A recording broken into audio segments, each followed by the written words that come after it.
Therefore, since we are surrounded by such a great cloud of witnesses, let us throw off everything that hinders us and the sin that so easily entangles, and let us run with perseverance the race marked out for us, fixing our eyes on Jesus, the pioneer and perfecter of faith.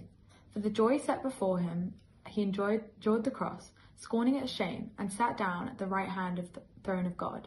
Consider him who endured with such opposition from sinners, so that you will not grow weary and lose heart. Hey, dummy! Are you retarded or just plain stupid? Look, I'm Forrest Gump. Just run away, Forrest. Run, Forrest! Run away! Hurry! Get the bags! Hurry up! Let's get it! Come on! Look out, dummy! Here we come! Get you! Run, Forrest! Run! Run, Forrest! We're back here, you!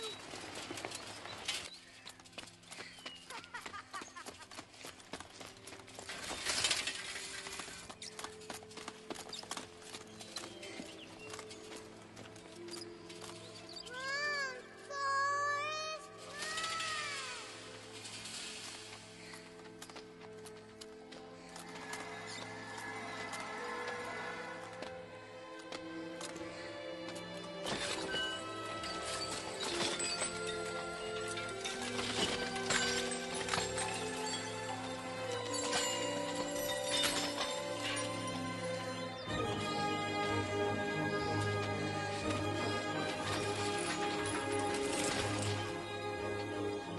Now, you wouldn't believe it if I told you. But I can run like the wind blows. From that day on, if I was going somewhere, I was running.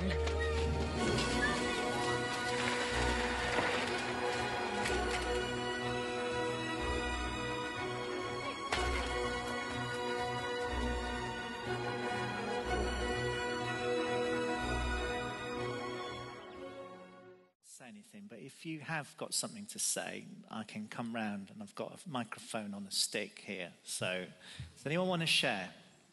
So, I'm going to go to the back first. Is it Faith? Oh, no. If you keep moving, no matter what circumstances, and you keep moving with faith, you will win. You can win. I'm going to come back to that point. I'm coming back to that. It's a very, very powerful point.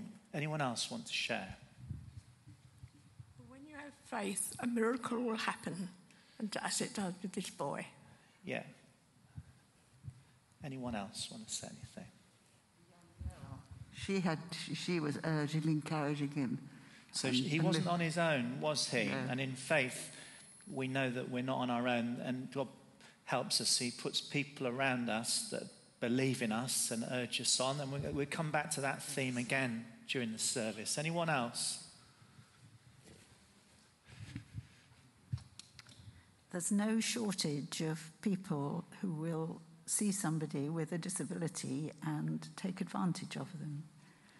So there's something about us being in a fallen world and abusive, and thankfully in this situation, it doesn't stop people being like that. We need the Lord to change their hearts, but some people do take advantage, but not everyone, and it's not the Lord's desire for us to fail. So, John, and Barbara's going to say something. Very similar to what somebody's already said. I can do everything through God who gives me strength. Bless you for that. I think that's really powerful. You're just stealing my set. You heard it earlier, I think, John.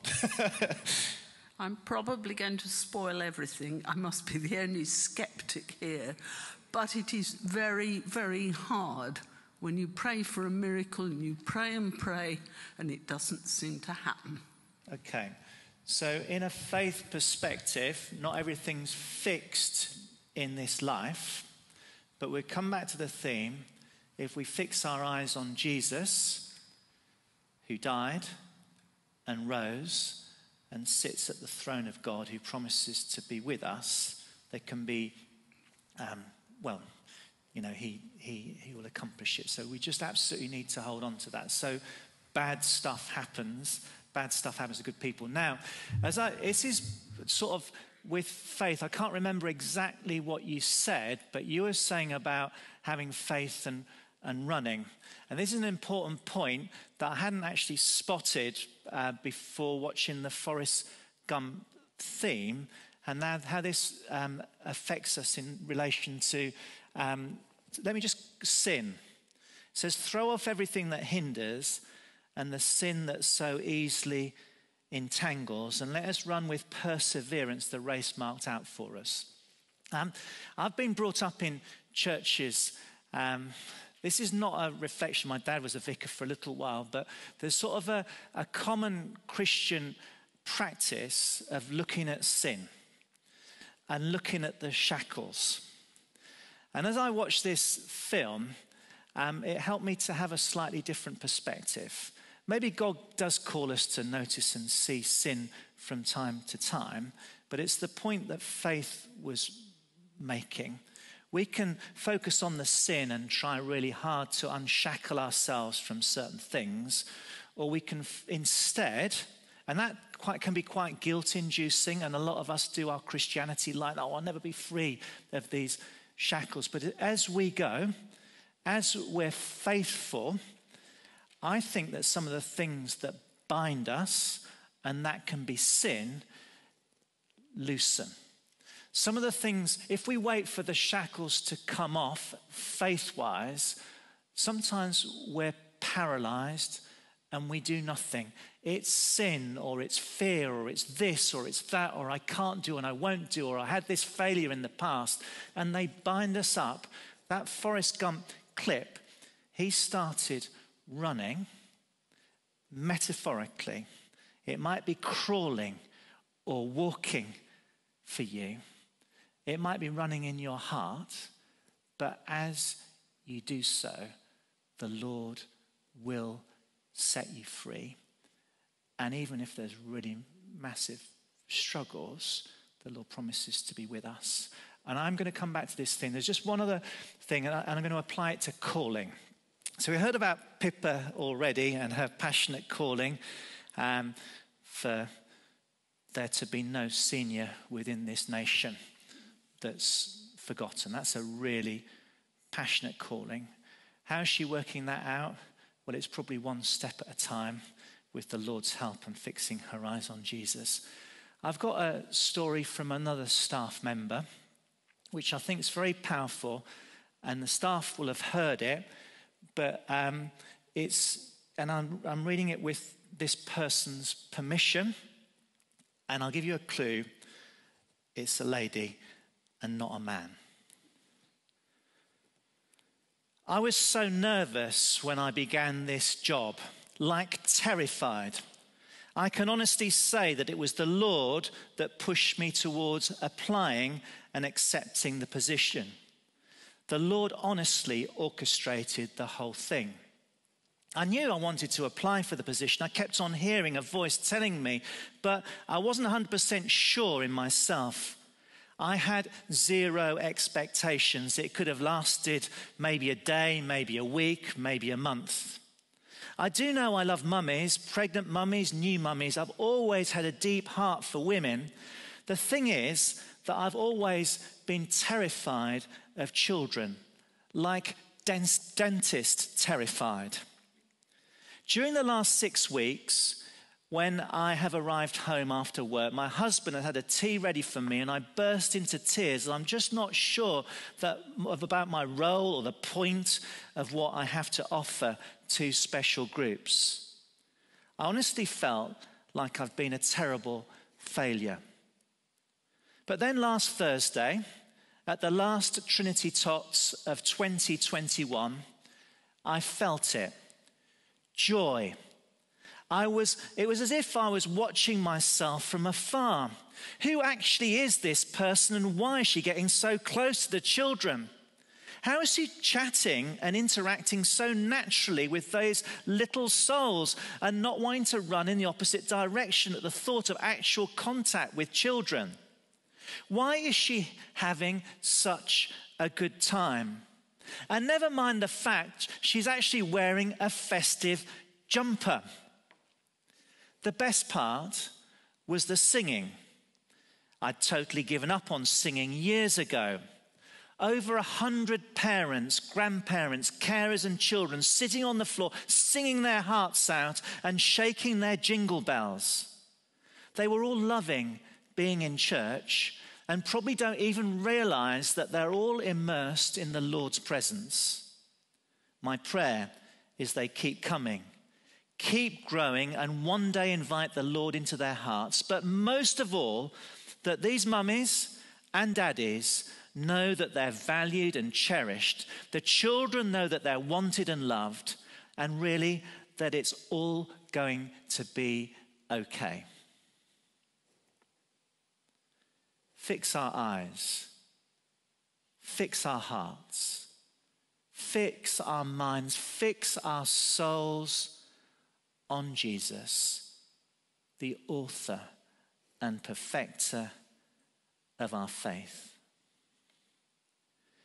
Is there a new thing or even a renewed old thing that you're being called to do at church or at home? And it's not about our doings, it's more about our beings.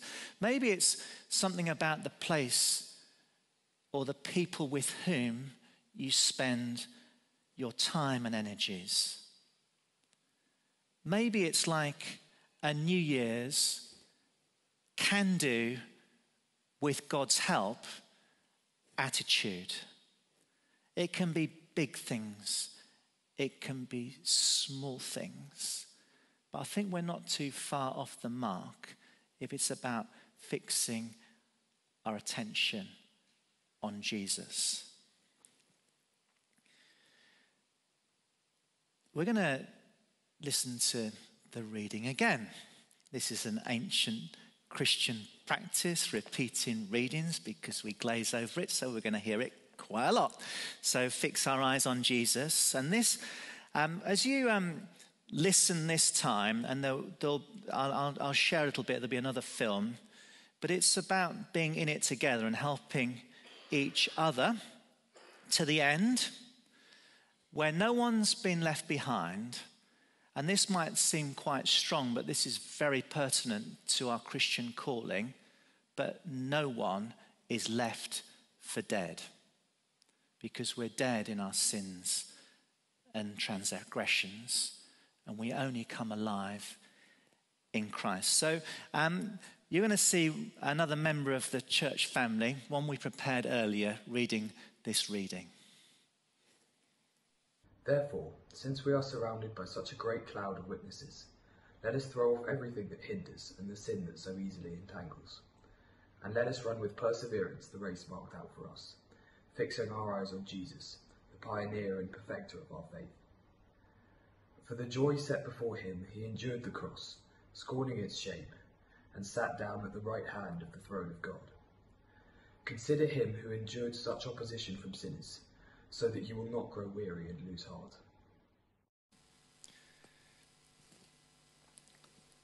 So back to the calling about fixing our eyes on Jesus, but this time it's not about us being alone. Obviously, God's with us. Jesus has already run the race, but he places his Spirit within us, and he places a lot of people alongside us. And I'm just thinking about how this whole principle about fixing our eyes on Jesus relates to our values. Well, I think this is all about distinct daily discipleship. It's certainly a call for everyone to be involved. It's definitely fixing our eyes on Jesus about connecting with God and connecting with others. Surely fixing our eyes on Jesus is about him helping us to be a loving and generous community. And boy, Jesus certainly had a mission and calls us with him and following him to be proactive in that. Now, I know in principle that it's a really good thing to work with others. In practice, have been known probably only me here, to be a little bit selfish and single-minded and don't really give as much care as I should to others. A few years ago, it's quite a few years ago, when we were in Chipstead, my oldest boy wanted to go out with Latin Link, and he wanted to raise some money to do that. We decided that we'd do the Three Peaks. Has anyone done the Three Peaks, which is up in Scotland, which is the highest, Ben Nevis? In England, Scafell, and in Wales, Snowdon. And the challenge, to make it a little bit difficult, was we had to do that in 24 hours and not get arrested by the police for speeding. And in Scotland, they've got it all well set up. You go to the top of the mountain and they're waiting in their little cars at the bottom because they know that you're going to be trying to bomb it from one place to the other to get it done in 24 hours. It's the longest day around that time. Anyway, Tim and I were going to do this, and we had a youth worker, bless his soul, called Will, who was over half my age, but not quite up to it, I didn't think. And he was begging us to be able to go on this Three Peaks challenge with us. And I just took a look at him and I said, sorry, Will, I'm not quite sure you're up to it. And he begged me that he could come. I said, Will, you do realise, I don't normally say this to people, but, and I might have told you this story. Have you heard this story before? Well, basically, I told him, if you hold us up, we're going to shoot you. Anyway, he still thought that was a reasonable trade-off, and he worked really, really, really hard to get fit. And he was fit to do this Three Peak challenge, and we managed to get all the way up to the top of Ben Nevis and down again. But it was as we were going up Scafell, he had I don't know what happened actually, but the next thing I knew, Will had collapsed on the mountainside. I didn't have a gun with me. And it was really early in the morning and still a little bit dark, and the midges were biting. And the question was, do we leave him for dead? I didn't actually think that. But actually, could we leave him? At that moment, I was feeling, and Tim were feeling a bit gutted because all our sponsorship money was going out the window. Was it going to be Will, or were we going to do the challenge? Well, we waited and we prayed, and I don't know quite what had happened to him, but he did revive and he made it all the way up and all the way down and all the way to Wales and all the way up Snowdon, all the way down, and we achieved it. But my challenge to me and you when we're doing Christianity is there is a temptation in life to leave others for dead. And that's not the Christian calling. Jesus did that so that we don't need to do that. He's the one that calls us through these valleys, these pits, if you like, as we fix our eyes on Jesus. He helps us to get through the finishing line. I'm going to show you another film clip now. Please watch your reactions to this and what it might teach you about faith. And I think we've had some of the lessons already.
Some really challenging images there. The Brownlee brothers, I don't know whether you noticed them. Their mum used to go to our church in Ilkley, but how inspiring. I think in helping his brother, he might have not been world champion or something for a year, but there's something really powerful about crossing the finishing line, and that is the promise for us as Christians. Like, God never gives up on us. But there's also something within that, and it's very evocative, obviously, about helping each other and not being so selfish and single-minded. So as I look out here, some of you probably got to church with a bit of encouragement and a bit of help. That's certainly true of the Connections ministry, isn't it? That some people don't get themselves there. Some people feel isolated and abandoned, but maybe less so because of a hope line or a cascade of care or something, just sort of a kind word. And suppose the overarching message, there is a direction of travel. The direction of travel is probably a few paces after our pioneer and perfecter of faith, Jesus. But it's more complicated than that, because he promises to give us the strength and the perseverance that we need when we're really, really tempted to give up. And just hear this, God never gives up on us. Never, ever gives up on us. And no one is left for dead.